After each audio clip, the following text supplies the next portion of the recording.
And now let's take a look at news stories making headlines around the globe. First off, the National Economic Council has approved 100 billion naira for the rehabilitation of training institutions for the police and other security agencies nationwide. It follows President Bola Tinubu's push for an overhaul of security training. The council also approved the sum of 2.6 billion naira for consultancy services for the project. State House correspondent Adesua Omoran reports that although the council did not discuss state police, the consensus was that the upgraded facilities will aid policing pending expanded recruitment. About 6 weeks ago, President Bola Tinubu joined the National Economic Council meeting for the third time despite not being a statutory member, and told governors that Nigeria cannot improve security without fixing the institutions that train its forces. A committee was then set up by the council, chaired by the Enugu State Governor, with former IGP Alkali Baba as secretary, and 6 governors representing each zone to draw up a national blueprint. At its virtual meeting on Wednesday, the council received the report from the committee. It approved 100 billion naira for rehabilitation, pending the president's sign-off, and also approved 2.6 billion naira for consultancy of the project.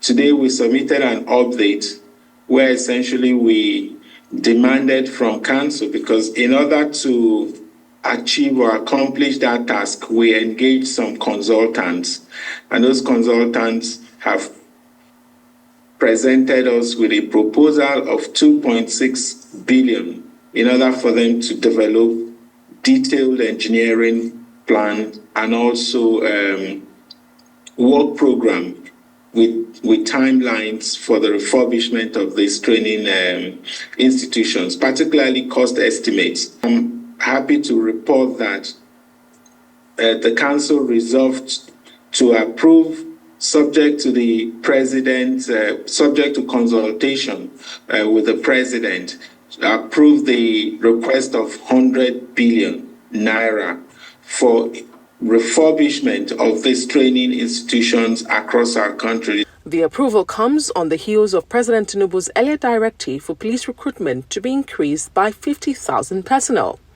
On energy, NEC endorsed the settlement of 185 billion naira owed to gas producers, a long-standing debt that has restricted domestic gas supply for power generation.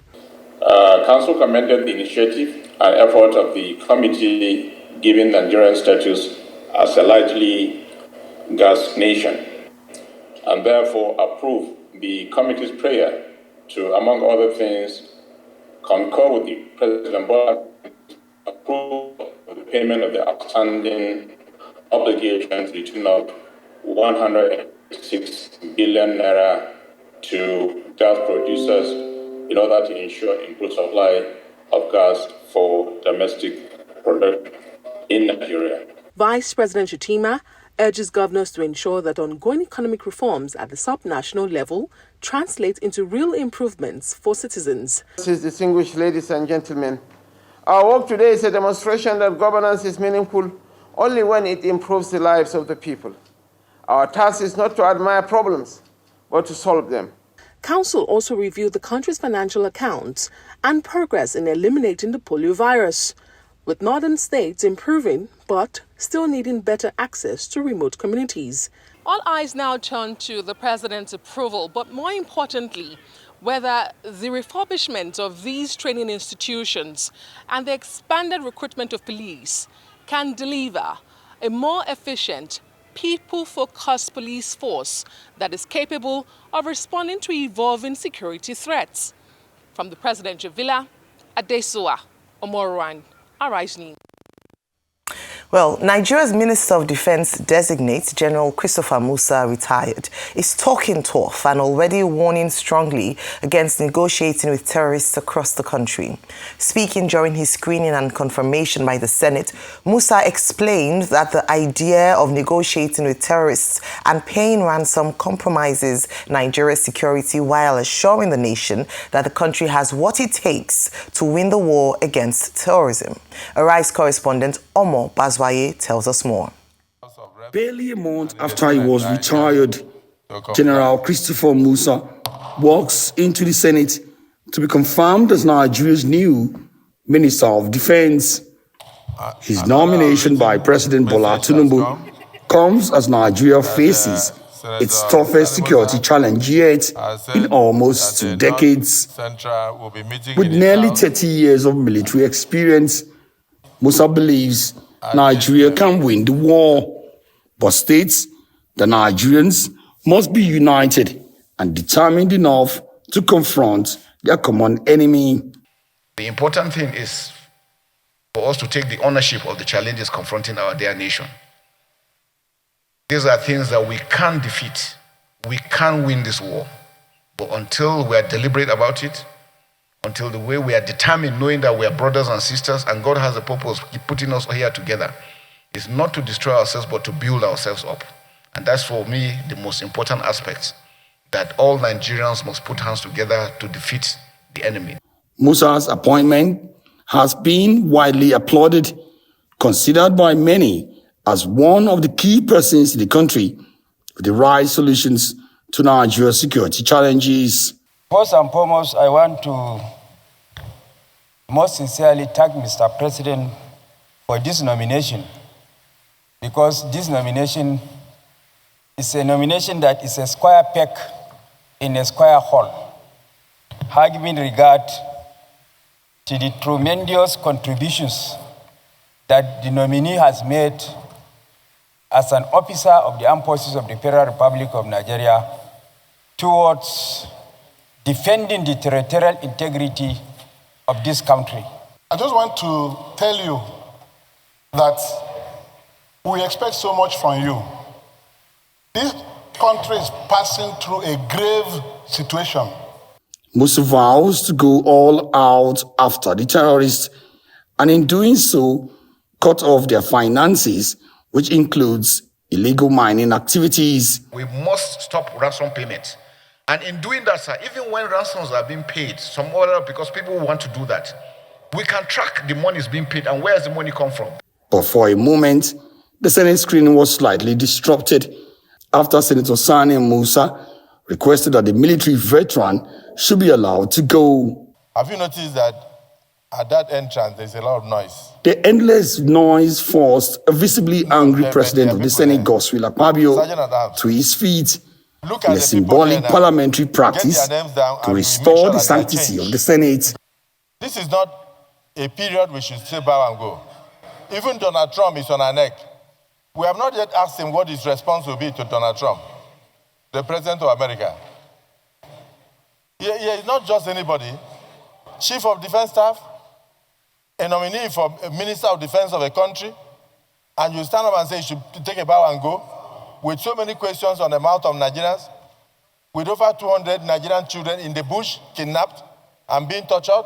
From that moment on, there was no who's barred, as lawmakers fired all of the toughest questions, significant among which is Senate's probe into an alleged sabotage in the military that saw the withdrawal of soldiers just moments before the attack on schoolgirls in Kebbi and the ambush and killing of Brigadier General Musa Umar. Responding to a barrage of questions, Musa rephrased his earlier statement on the prompting of Senator Adam Oshomole, who wanted more assurances from him that Nigeria will win the war. Musa's screening comes as Senate tightens the laws on kidnappers with a bill that seeks to designate the crime as an act of terrorism and prescribing maximum death sentence, scaling second reading. Kidnapping must be properly designated, its consequences aptly identified, and punishments meted out appropriately. And so, Mr. President, I think that we should go ahead and allow for a second reading of this bill in the hope that a properly designated act of criminality with its concomitant punishment will act as a deterrent to the daily occurrence of kidnapping in our country. But for Nigeria to win the war, Musa is calling for a centralized database for all citizens. He boldly tells the lawmakers and political actors to also address the issues of good governance in the country. Omo Bazwai. Meanwhile, the Minister of Information and National Orientation, Mohammed Idris, says visas are the prerogative of every country. He commented while responding to questions on the U.S. visa restrictions announced by Secretary of State Marco Rubio, targeting individuals linked to alleged religious persecution in Nigeria. Idris says Nigeria and the United States continue to maintain normal diplomatic relations and are working closely to resolve any challenges. He adds that the matter was not discussed at today's Federal Executive Council.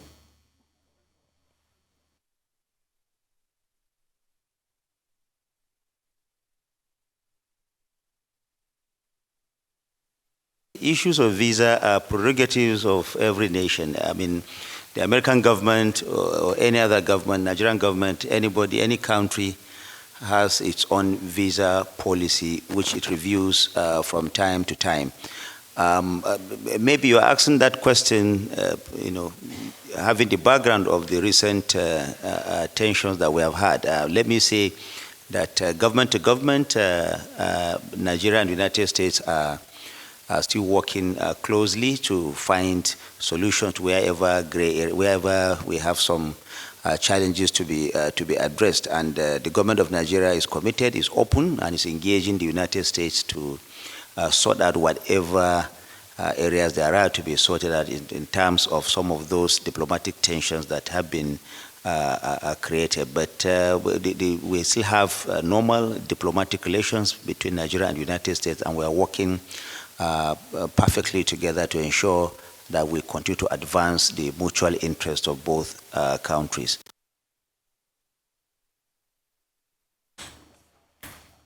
Okay. All right. So this morning, we've invited Dr. Batsi, of course, the stories, the screening of now the confirmed by at least the Senate, Minister of Defense, General C.G. Musa, also spotlights on some of the things that he said around insecurity, the NEC meeting yesterday, and now the investment in training for police officers, institutions for police officers. Your take on some of these stories, or all of these stories, if you will, this morning?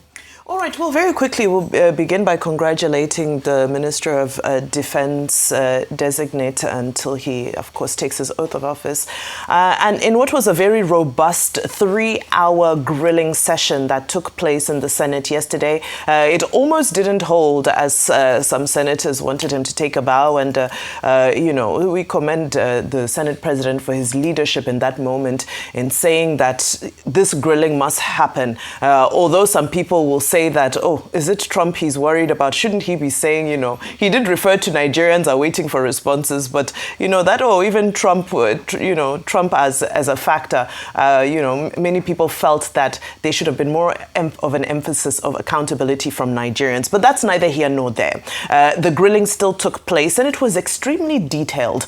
And the retired general was very robust in his responses.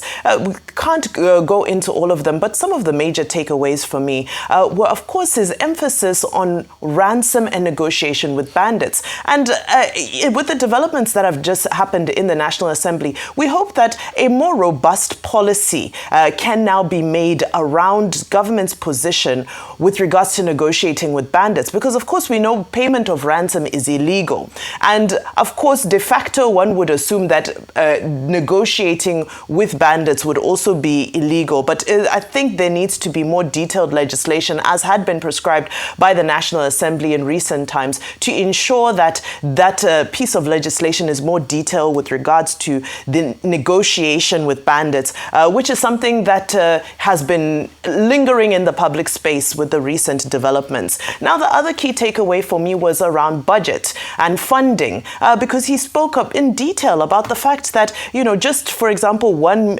medium-range precision missile for a drone costs about 150 million naira. Now, I use this figure in context because if you look at the 100 billion naira that has just been approved for the renovation and the what is the word I'm looking for? Upgrade. I think that's the word, for the upgrade of our training facilities. Then you see that it's a drop in the ocean compared to what is really required as a commitment to our defense funding. Of course, we know that Nigeria is struggling several issues, and the budget itself is overwhelmed in trying to deal with so many issues at once. But it has now become clear that places where we cannot cut corners, places that we cannot restrict when it comes to cutting our budget, if we're to take from other places where we know the padding is abundant, let's take from those places and ensure that our defense spending, whether it be in a time of war or in a time of peace, is up to standard. And I think that was a great takeaway from him. Now let's move on to issues around reconstituting the crime of kidnapping itself. If you remember, we'd started this conversation a few weeks ago, and we said that, are we looking at terrorism? Are we looking at criminality? Well, the National Assembly is taking a position to say that the criminality that we're seeing playing out as banditry should be an act of terror, should be classified under the Terrorism Prevention and Prohibition Act of 2022. And this is not just rhetoric, because this gives the prosecution, the police, the judiciary more powers to tackle this. Because once you're looking at banditry as an organized crime, as was said by Senator Bamidele, who said that this is now a coordinated, commercialized crime perpetuated by organized and militarized groups. So we're no longer looking at a petty crime here and there, or one kidnapping here. This is now clearly something that is well organized, and that falls under something that is a threat to national security. And so what does this mean? This means that they will now have power to intercept communications. They will now have powers to freeze accounts, which is important because we keep saying there are finances, ransoms are being paid into certain accounts. So there's a money trail, but now the legislation will allow for that money trail to be intercepted in a more robust way, and that is within the legal framework. Now, some people might say that right now Nigeria is managing internal and external crises simultaneously. Number one, there's the issue around perception and the world trying to prove to the world that all is being done to tackle this menace. Now, internally, we know that there's movement around our security infrastructure. This is from the National Assembly. We've seen moves from the president as well. Also earlier in the week or end of last week, we saw the National Assembly dissolve a number of security committees because they felt that they were not being active. They were not giving timely reports, and they're reconstituting those security committees in the National Assembly. So that's from an internal perspective. And we here in Nigeria know that unfortunately it's not a snap of the fingers that's going to make these issues go away, because they're extremely deep-rooted. So there's the perception side, because people will say, well, the death penalty, has it really been effective in Nigeria? And globally, where's the world going with regards to the death penalty? But I think this is more of a commitment in terms of perception management, in terms of sending a message to the world that we are serious about dealing with this issue, and we have a zero tolerance position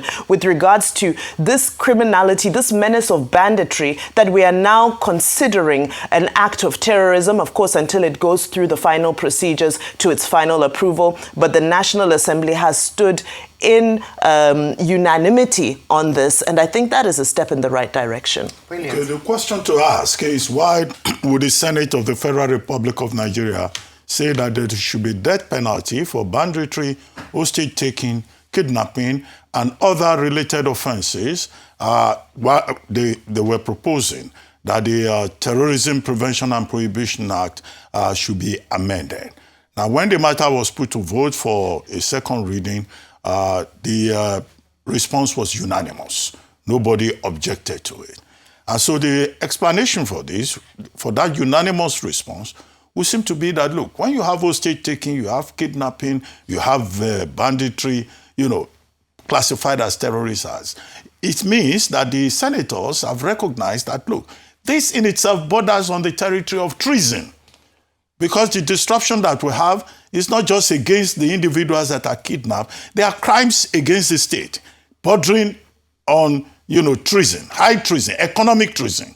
And the punishment for economic treason, is shared in terms of, the pain that the people of Nigeria suffer. Not to even talk of how the affected families suffer and languish, and they are helpless and whatever. So they say death penalty. You may say that the International Convention is against death penalty in many parts of the world, and once upon a time, Nigeria was, a signatory to a convention on death penalty. But Nigeria then placed a moratorium on its suspension. But I don't know. I think that moratorium will have expired by now. But the other concern here is that, yes, in recommending maximum penalty, many of the lawmakers themselves have been affected one way or the other. How about the modality? Death penalty may be in our laws, it may be in the criminal code, it may be in the penal code, but what has been the experience of Nigeria with it? Maybe that's one aspect of it that the lawmakers will have to consider. Now, if we go and check our correctional centers, when last was anybody put to the gallows in this country? I've made this point before, that number one, many of the state governors, who in most of the cases are supposed to sign the warrant, they don't. You find the governor saying, oh, I don't want to kill a human being like me. I don't want somebody to lose his life because of my signature. Meanwhile, the person has already been convicted by a court of competent jurisdiction and sentenced to death. Check some of our correctional centers. There are persons who have been on the death row for almost 10, 15 years, 20 years, because nobody will sign. The other side of it is that we've run out of hangmen in Nigerian correctional centers. How many hangmen do we have? If you say this man should be put to death by hanging, we don't have hangmen. There was a time they put out an advert. Nobody wanted to apply. And that's why I say if that death penalty stands in this amendment that is being proposed, maybe we should look for other measures of executing people. Maybe by firing squad, maybe by lethal injection. But, the lawmakers, in terms of the detail, will have to worry about that, because there are so many religious governors, so many religious men who don't want to be hangmen. Now, as to the nomination and the confirmation of General Christopher Musa, yes, we said yesterday that he's a round peg in a round hole and that he deserves the appointment. Now, one interesting part of it is that the American Congress, joint U.S. Congress session, saying, oh, there is Christian persecution in Nigeria, there is anti-Christian violence. I think it is instructive that this Minister of Defense is a Christian. And so that's why I was saying yesterday that appointing a Christian as Minister of Defense is also, in that regard, beyond all the professional qualifications of the confirmed Minister of Defense, a very clever move to show that, well, would Christians be persecuted under the watch of a Minister of Defense who is himself a Christian?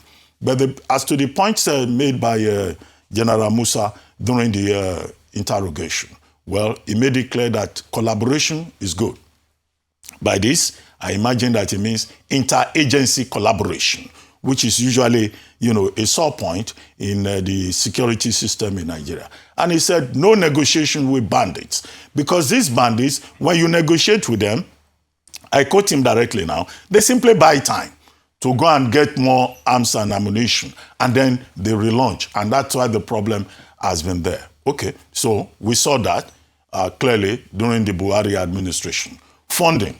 It goes without saying that you will need funding to scale up, to, empower the security agencies. And that takes me quickly to the 100 billion that is now being said, will be used for security and training facilities for the police. Well, it sounds nice, sound bites. But we are at a point here now with regard to security where we have to move from sound bites to real commitment. That 100 billion, whatever value it brings to the table, it is when it is provided. It has to be cash backed. When the president said that the police should go ahead and recruit about 50,000 more policemen, the police and the Police Service Commission immediately put together what they call a joint action committee of both responsible units. And, they said they believe in the president's directive, and they were immediately taking action.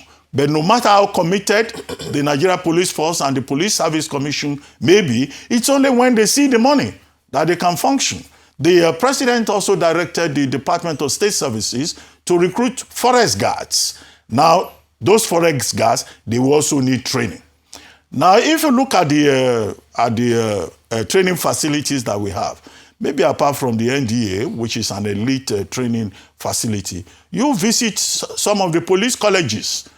They don't even have proper sleeping, dormitories for the people that they train. So all of that is important, but the money has to be made available. When the money is made available, then the next major concern for us is management of the funds.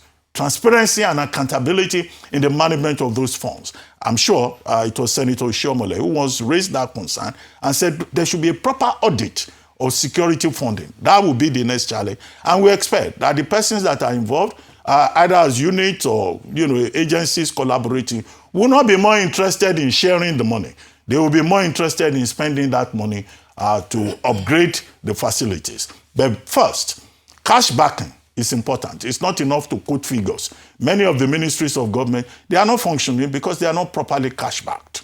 So that is where the challenge is. Finally, Mohammed Idris, Minister of Information, saying that, visa restriction is... No, before I go to that, still on the National Assembly, I just remembered something. The attendance there was very scanty. Yes. So where were the National Assembly members? Now, National Assembly members must be told that this is not a part-time assignment. Nigeria is spending a lot of money taking care of them. They are enjoying a lot of comfort.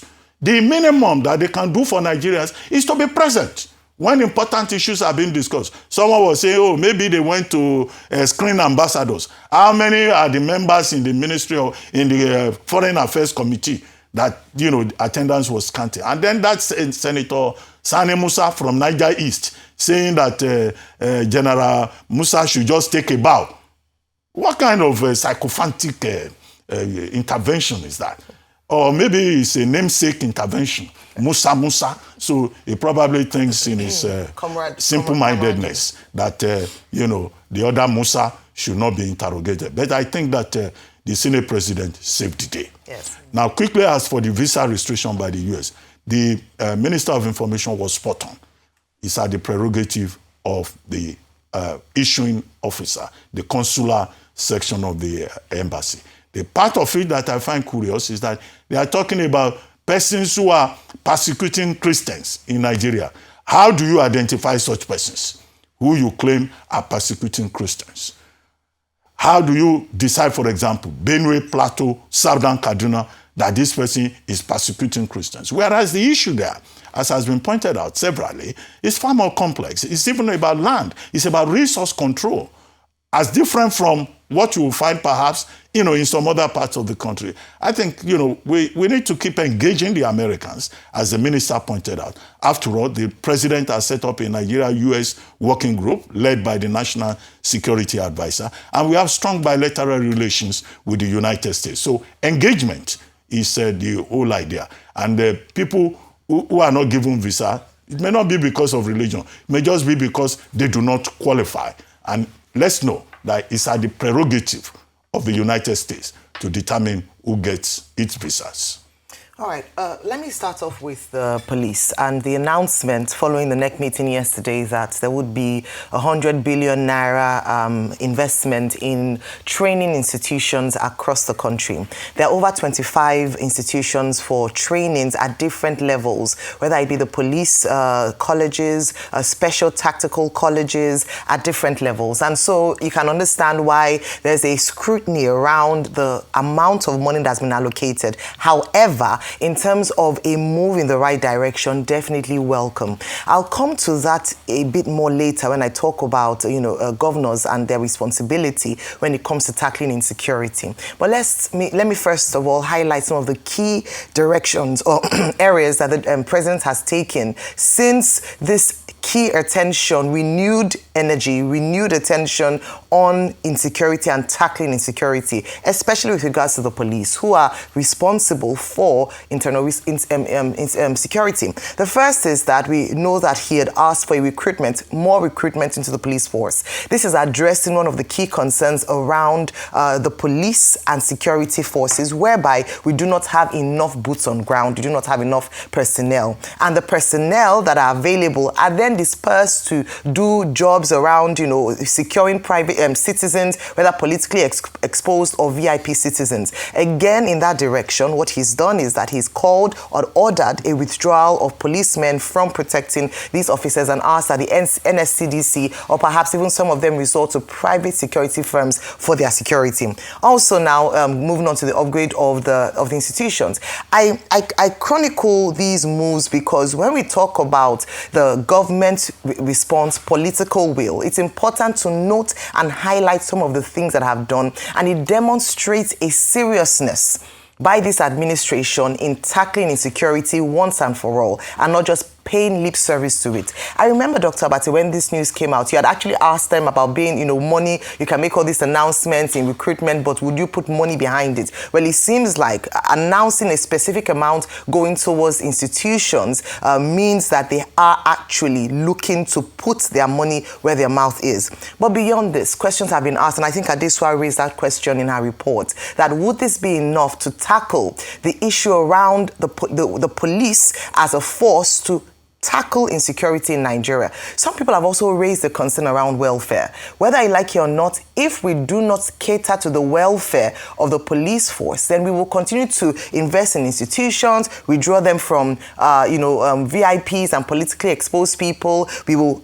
recruit more people, but the mindset will not change. And the incentive for them to colluding or perhaps even criminality with some of these criminals being incentivized to work with them would not be taken away. The motivation to work would not be there. And so in addition to these good moves by the president, I want to encourage even more action in the area of welfare for police officers serving and retired. It would send a right signal to them that Nigeria is ready to look after them, even as they are prepared to look after the security of lives and properties here in Nigeria. And so we call for looking at their salaries, looking at their allowances. For some of these officers, their allowances have not been paid in years. I know that this administration has made efforts in trying to pay back backlog of allowances, or whether the military or police, but we must do more for them. Also, living conditions for police officers. We castigate them a number of times when it comes to how they discharge their duties. But I think that in many areas, Nigeria itself has done a disservice to the way in which we treat our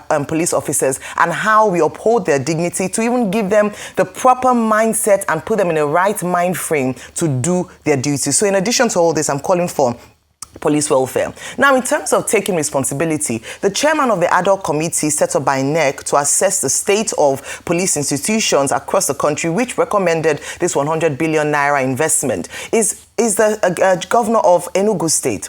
Earlier this week, Enugu State announced an investment through the Enugu State Security Trust Fund in technology, drones, vehicles, apparatus for policemen in Enugu State to work with. In fact, I recall that the governor, in taking ownership at that level, said that the security challenges we're facing are local and at state level. And so whilst we look at the center in terms of the presidency, we must also hold governors to account. There are many of these states who have state security trust funds. What are they doing with them? There are many of these states, as we have highlighted a number of times, who get security votes every month. What are they doing with them? So when we talk about security as a whole, like General Musa said during his screening yesterday, it must be an all-hands-on-deck approach. We cannot just look at the presidency and the federal and neglect the governors. Beyond their investment in security apparatus is also their provision of basic amenities. Yesterday, I posed a question to Senator Shehu Sani around the complicity of some governors, whether past or present,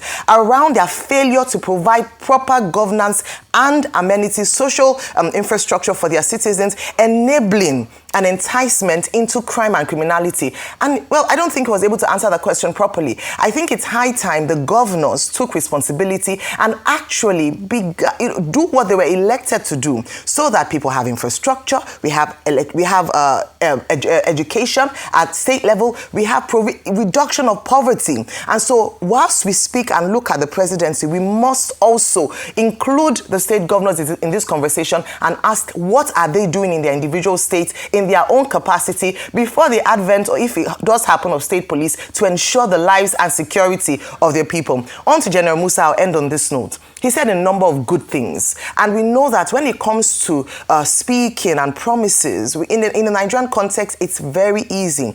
A lot of people, he's come on a lot of goodwill, and Nigerians are expectant. And so whilst we congratulate him and acknowledge the fact that he's a great fit for this role, we will hold him to account to some of the things he said yesterday on the floor of the Senate. Very importantly is what he said around launching an investigation immediately once he assumes office into who withdrew the troops in Kebbi State before the school children were kidnapped. We don't want this to be another unanswered question around who killed Bola Ige, who ordered the soldiers to go during NSAS, and now who withdrew the troops in Kebbi State and Niger State. Nigerians deserve an answer to that, because we might begin to understand the people who are sabotaging the security efforts of this government once we're able to ascertain that. The other thing he said about was the safe school corridor, and I think this was also debated on the floor of the Senate yesterday. An investigation into the billions spent on this project, what happened, and why it's not in operation. Finally, he had said that there were some we had acknowledged that there were some limitations around his being able to effectively discharge his duties, even though he did very well as CDS. But what were those limitations? Political will, saboteurs within the system. If those things are not fixed, we will only talk about the possibilities of ending insecurity, but we'll never see that actually happen. And so I'm hoping, very hopeful, that this time around he will truly discharge his duties.